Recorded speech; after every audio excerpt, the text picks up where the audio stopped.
Hi guys! Welcome to my vlog na naman na walang kwentang vlog. Sa ngayong araw, dadaling ko kayo sa aming walang kwentang trial. Dahil dyan, umalis na kami. Kaya, pinabantayan sa amin yung kinder sa gilid para hindi pumangga sa ibang yate sa kabila. Tapos, ayun, nasa gitna lang kami. Maya-maya lang sasabihin na ni Kapitan, itaanap mo na yung kinder, Michael. Medyo marami yan sa kabilang side. Tropa ko nandun din sa kabilang side. Medyo mabigat konti, pero okay lang. Minsan lang naman yan. Free trial pa lang naman.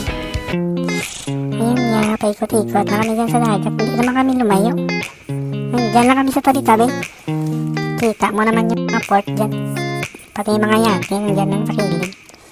Pinaandar lang yung makina para matanggal yung mga kalawang. Matik lang para okay na kasi malapit na yung bus trip, malapit na sumampa si boss namin.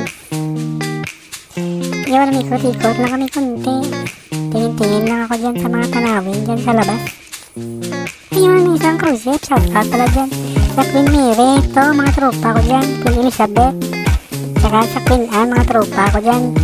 Yun o, isang tropa ko pa rin ang shoutout sa'yo, Itian. Sarap buhay mo dyan ha, red ride ka lang, sana all. Hindi naman kami tumagal mo yun. Sana all aeroplano. Sana makauwi na. Hindi naman kami masyado tumagal sa dagat. Mga 30 minutes lang. Ikot-ikot. Standard.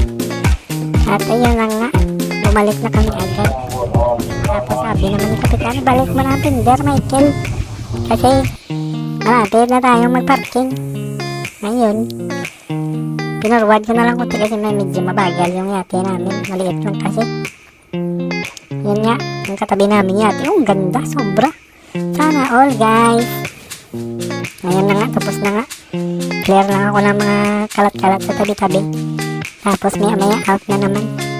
Yan lang ang buhay, no? Susunod, dadaling ko naman kayo sa loob. Watch out na lang. Watch out mga tropa dyan. Bye-bye.